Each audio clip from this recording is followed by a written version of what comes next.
ठंड की कोहरे भरी सुबह कब की हो चुकी थी, लेकिन विनय के घर में अब भी सन्नाटा था। विनय ने बिस्तर पर लेटे लेटे दीवार की घड़ी पर नजर डाली। 8 बज गए थे। आज रामू नहीं आया, वरना बर्तनों की आवाजें आने लगती।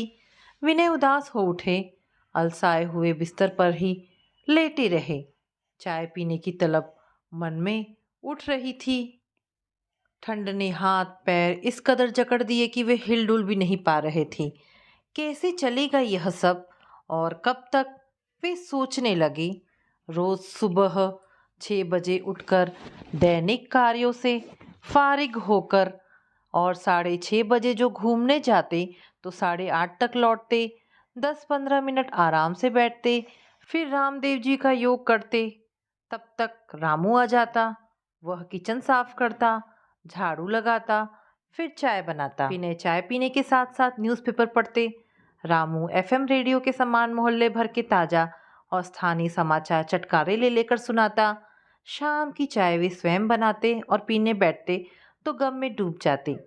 विनय शर्मा जी, हाँ यही पूरा नाम था उनका, लेकिन उनकी कॉलोनी के लोग उन्हें शर्मा जी के नाम से ही जानते थे। बेटा 10 वर्ष का था और बेटी 8 वर्ष की थी, तभी उनकी पत्नी सुगंधा का निधन हो गया था। बच्चों के पालन पोषण में वे इतनी बिजी रहे कि कभी अकेलेपन का जीवन दुखदाई न बना। बेटा फॉरेन में जॉब कर रहा था और विदेशी बन गया था। बेटी का विवाह हो गया तो जिंदगी ही बेमानी लगने लगी। किसके लिए जिए, लेकिन जीवन है, सांसें हैं, धड़कनें हैं, रोजमर्रा की ज़रूरतें हैं। डायबिटीज़ और हाई ब्लड प्रेशर ने उनके शरीर में स्थायी बसेरा कर लिया था। किसके लिए कमाएं, सवाल उन्हें रोज परेशान करता। इसलिए 55 वर्ष की उम्र में ही बैंक से वॉलंटरी रिटायरमेंट ले लिया। 2 कमरों के इस फ्लैट को उन्होंने 4 वर्ष पहले खरीदा था। घर में भरा पूरा सामान है, खाने का झंझट कौन पाले, सो एक मैस से दोनों समय के भोजन का टिफिन बांध लिया। जब कभी हल्का फुल्का खाने का मन करता तो खिचड़ी ही बना लेते। इसके अलावा उन्हें कुछ और बनाना नहीं आता। उन्होंने कंबल हटाकर उठाना चाहा तो खिड़की से आई ठंडी हवा उनके बूढ़े चेहरे को कपकपाती चली गई। वे फिर से कंबल में दुबक गए। इस ठंड ने उन्हें 30 साल पहले ले जाकर खड़ा कर दिया। दरअसल बैंक की एक ही ब्रांच में काम करते थे वे दोनों, और बैंक के काम से टूर पर गए थे। मीटिंग एक दूरस्थ फैक्ट्री में थी, जहां से अपने होटल लौटते लौटते शाम गिरने लगी थी और बादल भी। जनवरी का महीना और कड़ाके की ठंड। वे और सुगंधा नीचे के डाइनिंग रूम में चाय पीने बैठे। जल्द ही दोनों एक दूसरे से प्रभावित हो गए। दोनों ने अंग्रेजी साहित्य में एमए किया था। विनय तो शेक्सपियर के साहित्य पर पीएचडी भी करना चाहता था। दोनों एक दूसरे के प्रति आकर्षित, एक दूसरे पर मोहित, सो जल्दी ही अगले महीने फिर से टूर पर थे। विनय ने सुगंधा का हाथ अपने हाथ में लेते हुए उसके कान के पास मुँह ले जाकर धीरे से फुसफुसाया, क्या तुम मुझसे शादी करोगी सुगंधा? मेरी जीवन साथी बनोगी? सुगंधा ने अपना सिर उसके कंधे पर रख दिया। अपने तन और मन की जल तरंग को एक दूसरे को सुना दिया था उन्होंने। दोनों कुंवारे थे, दोनों ही खुद मुख्तार। जल्दी ही शादी कर लिया था दोनों ने। एक ही जाति के होने के कारण भी सुगंधा के परिवार वालों ने बखेड़ा खड़ा कर दिया था, क्योंकि यह वह जमाना था जब वर वधू की मर्जी नहीं चलती थी, बल्कि माता पिता की इच्छा बच्चों पर थोपी जाती थी। विनय को कई दिनों तक ये महसूस होता रहा कि कुछ अनजान से गुंडे किस्म के लड़के उसका पीछा कर रहे हैं, लेकिन वे डरे नहीं। जब एक लड़के ने उन्हें परेशान करने की कोशिश की तो उन्होंने उसका गिरेबान पकड़कर उसे घूंसा ही मार दिया। फिर उसकी पुलिस में भी रिपोर्ट कर दी थी। अचानक आज मोबाइल की घंटी ने शर्मा जी का ध्यान भंग कर दिया। घूम कर आने के बाद मोबाइल चार्ज होने लगा दिया था। मजबूरी में उन्हें उठना पड़ा। कॉल देखी तो लखनऊ से छोटी बहन शिमला का फ़ोन था। हेलो, हाँ शिमला बोलो, कैसी हो? भैया मैं ठीक हूँ, आप रविवार को लखनऊ आ जाइए। क्यों? यहीं आ जाओ तब बताऊंगी, बहुत ज़रूरी काम है। तुम्हारी तबीयत तो? नहीं, मैं व सभी लोग ठीक हैं, बस आपसे कुछ काम था। अच्छा, ज़रूर आना, अभी से रिजर्वेशन करवा लेना। ओके। वे कुछ देर वहीं बैठे रहे। लखनऊ बुलाए जाने का कारण ढूंढने लगे। दूर दूर तक नौका विहार की, लेकिन कोई किनारा नहीं दिखा, कोई सूत्र नहीं मिला। वे उठकर किचन की ओर चल दिए। चाय चढ़ाई, शक्कर पत्ती, पानी, जीवन में सब कुछ था, बस दूध के बिना चाय खदक रही थी। वहीं के वहीं दूध डालने पर कैसा उफान आता है।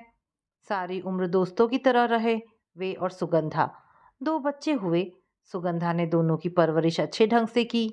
नवंबर अंत के जाड़ों में उस दिन सुगंधा को हार्ट अटैक आया और वह उन्हें अकेला छोड़ जाने की इस दुनिया में चली गई। चाय सिप करते हुए वे सोच रहे थे, काश कोई होता जिसे बातें करके मन हल्का कर सकते। शाम के समय सारे हम उम्र दोस्त बैठकर बातें करते हैं, गप्पे लड़ाते हैं। फिर भी कई बातें ऐसी होती हैं जिन्हें कुछ करीबी लोगों में ही बांटी जा सकती है।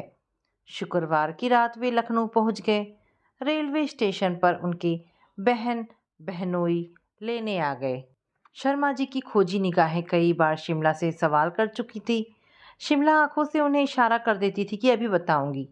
रात के भोजन के बाद शिमला ने उन्हें एक पैम्पलेट लाकर दिया जिसमें लिखा था, प्रौढ़ महिला पुरुष सम्मेलन, स्थानीय लोगों की अनूठी पहल, प्रौढ़ महिलाओं पुरुषों के विवाह को प्रोत्साहन।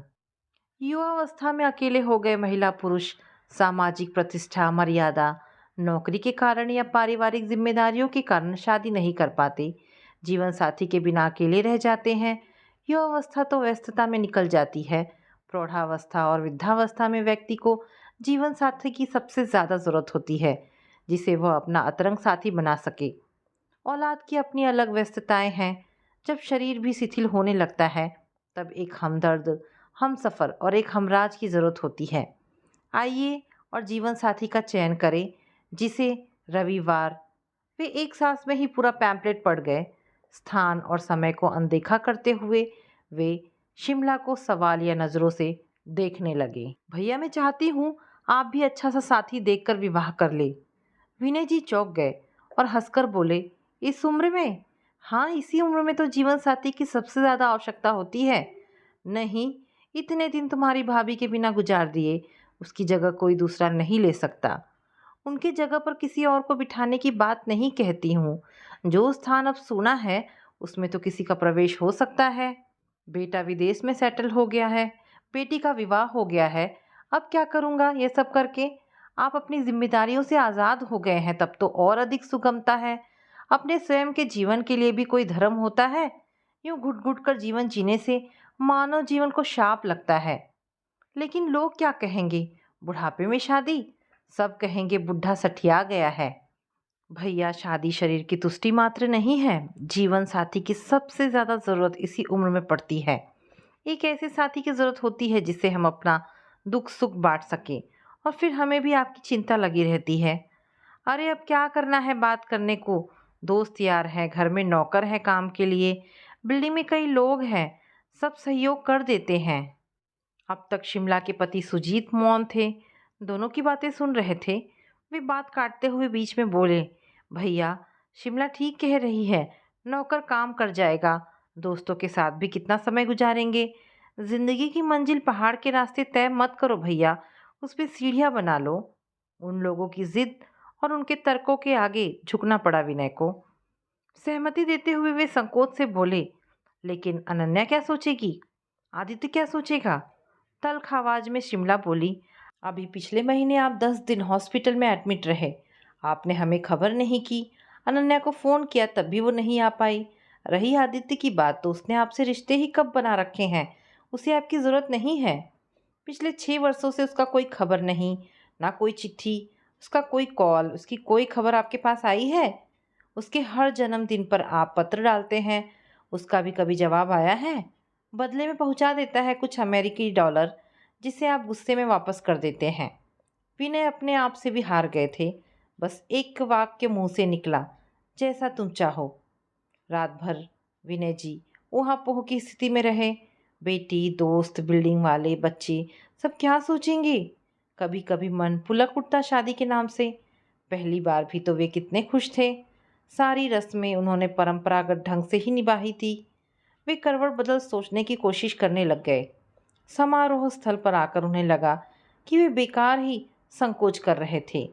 यहाँ तो उनसे भी अधिक शारीरिक दृष्टि से वृद्ध नजर आ रहे लोग बैठे थे। वे चारों तरफ का जायजा लेने लगे। एक तरफ महिलाओं की सीटें लगी थी तो दूसरी ओर पुरुषों की। कार्यक्रम शुरू हो गया।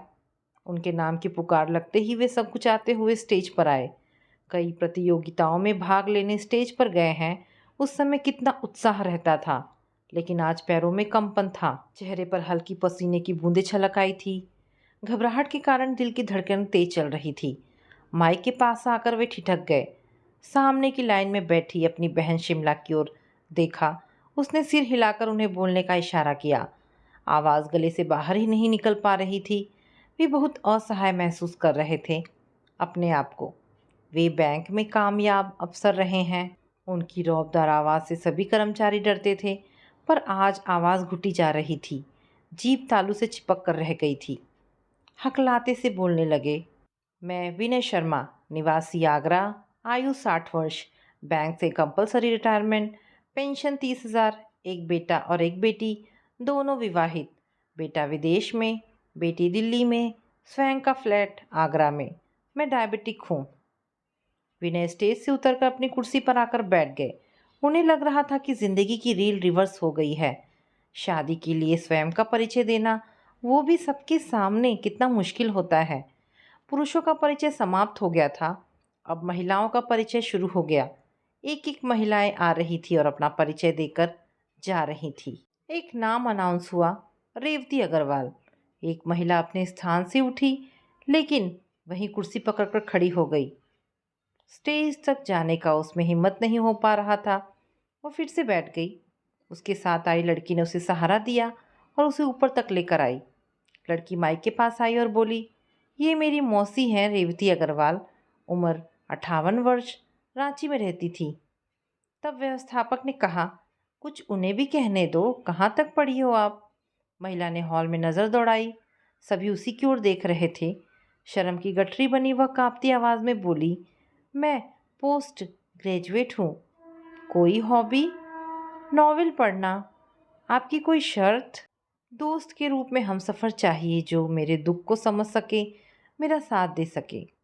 कोई बीमारी? अपनी उखड़ती हुई सांस पर काबू करते हुए बोली, बीपी हाई रहता है और सर्दी में सांस उखड़ती है। विनय और उनकी बहन शिमला स्टेज पर आने वाली हर महिला को ध्यान से देख रहे थे। अभी तक ज़्यादातर महिलाएं नौकरी वाली ही आई थीं। हर महिला के जाते ही शिमला आंखों से सवाल करती और हर बार विनय सिर हिलाकर नकारात्मक जवाब दे देते। विनय की नज़रें किसी ज़रूरतमंद को ढूंढ रही थी जिसका जीवन वे संवार सके। रेवती के स्टेज पर आते ही वे उसका रूप देखकर ठगे से रह गए। गोरा रंग, कपोलों पर रक्तिम आभास, एक अनोखा चमक लिए हुए चेहरा, चौड़ा माथा, बड़े बड़े घने घने लंबे बाल, जिन्हें देखकर विनय को सुगंधा की याद हो आई। जब वो बोल रही थी उसके शब्द कानों के रास्ते मन में जल तरंग सी पैदा कर रहे थे। उन्हें लगा रेवती ही उनके लिए योग्य रहेगी। लौटते समय शिमला ने पूछा, भैया आपको कौन अच्छी लगी? विनय सुजीत से बोले, तुम अपनी राय बताओ। सुजीत बोले, भैया मुझको तो 8 नंबर अच्छी लगी। क्या नाम था? रेवती। शिमला हंसते हुए बोली, अग्रवाल।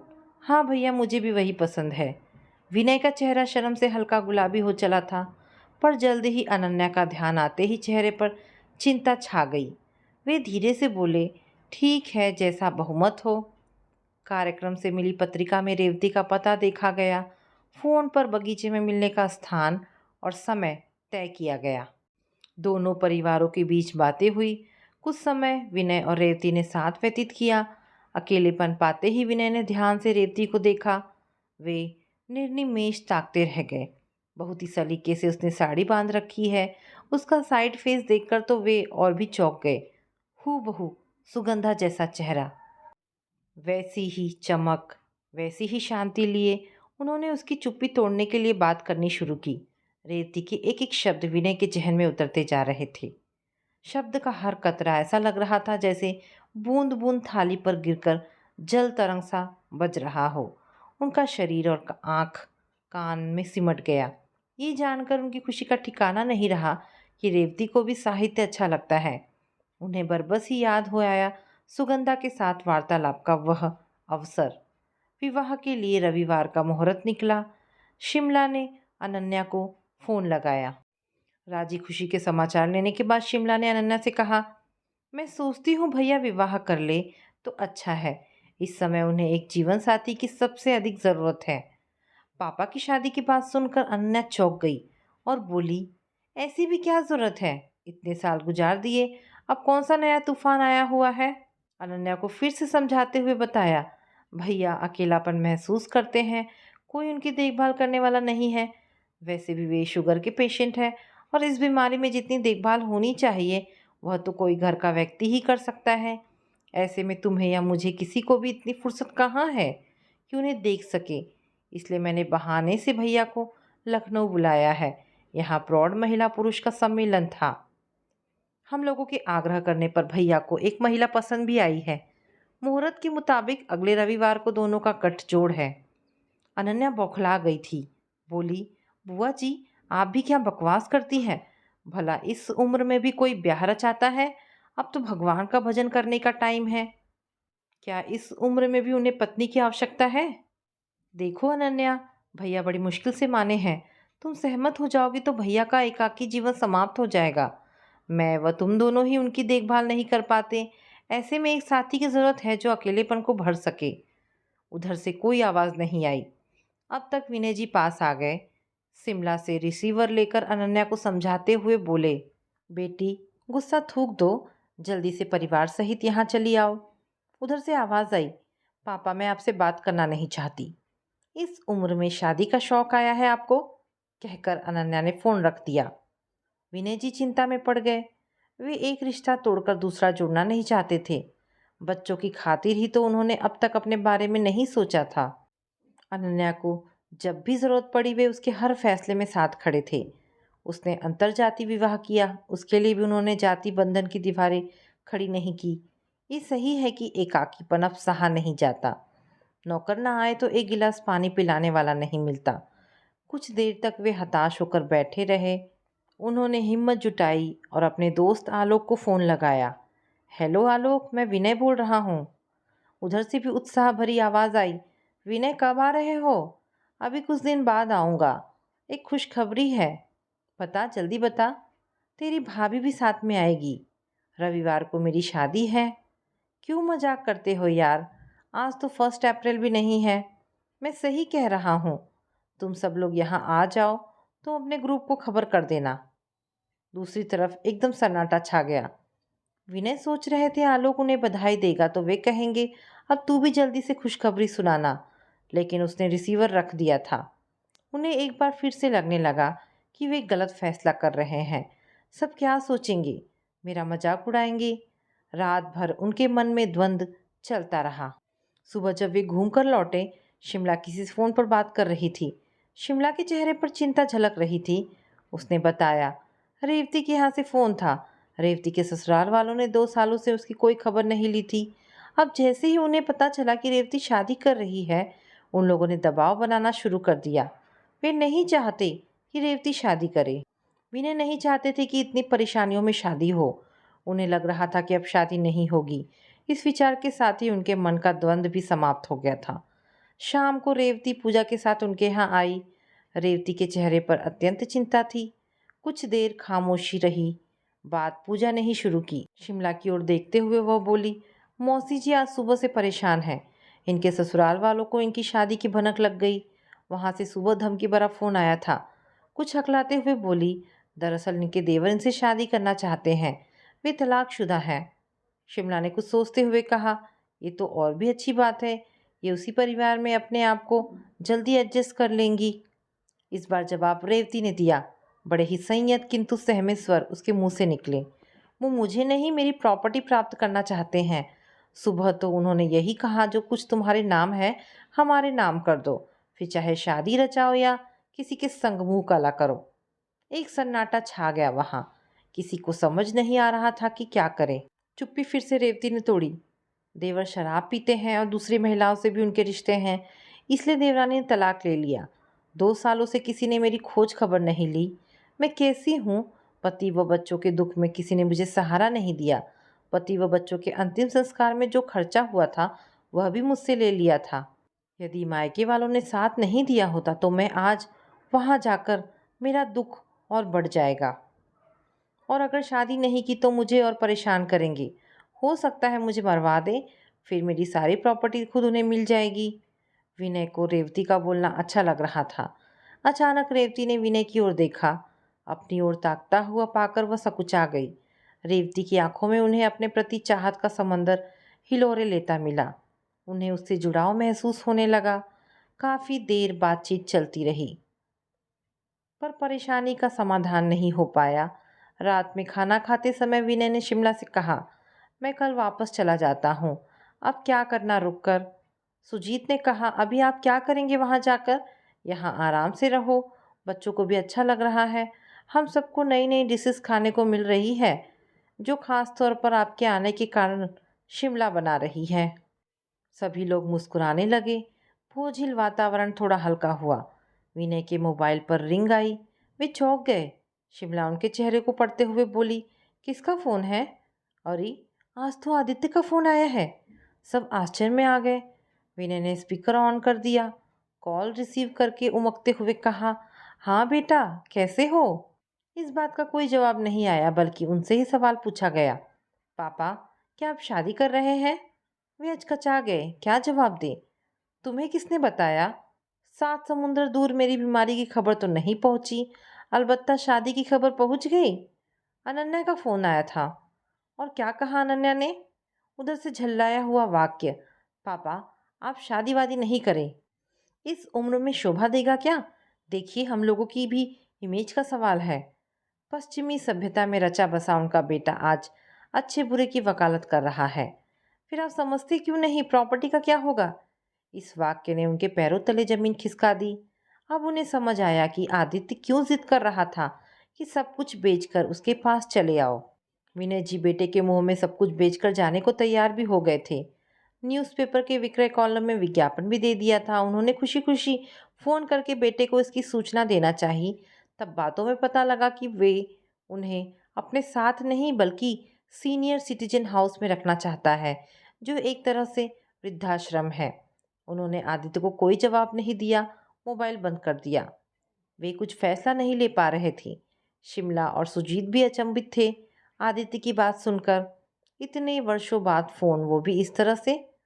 विनय के दिल में तूफान उठ रहा था। उन्हें अब सब समझ आ रहा था कि अब तक आदित्य शांत था क्योंकि उसकी सारी संपत्ति उसी की तो थी, पर अब छीनने का डर उसके दिलो दिमाग पर हावी हो रहा था। वे कमरे में चहलकदमी करने लगे। सब शांत थे, पर अंदर हलचल लिए। उन्होंने सबके चेहरों की ओर देखा, फिर मोबाइल पर कॉल करने लगे। उधर अनन्या थी। उसने पापा से सबसे पहला सवाल किया, पापा, आपने क्या सोचा? बेटी, तुम क्या चाहती हो? पापा, इतनी उम्र गुजर गई, अब क्या करेंगे शादी करके? रेवती को भी ज़रूरत है मेरी। 2 दिन में ही आप अपने बेटी बेटी को भूल कर दूसरे के बारे में सोचने लगे। नहीं, ये बात नहीं है बेटा, मुझे समझने की कोशिश करो। तो ठीक है, लुटा देना अपना पूरा पैसा उस दूसरी औरत पर। ये दूसरा अवसर था जब विनय हक्के बक्के रह गए। अब उन्हें समझ आ रहा था कि बच्चे उनकी शादी का विरोध क्यों कर रहे हैं। वे रात भर करवटें बदलते रहे, एक निश्चित किंतु दृढ़ फैसला लेने के लिए। जैसे दही मथने के बाद मक्खन ऊपर तैर आता है। मैंने अपने बच्चों के सुख के लिए अपने सुख चैन के दिन यूं ही अकेले गुजार दिए। जब जिसने जो इच्छा की हर संभव पूरी की।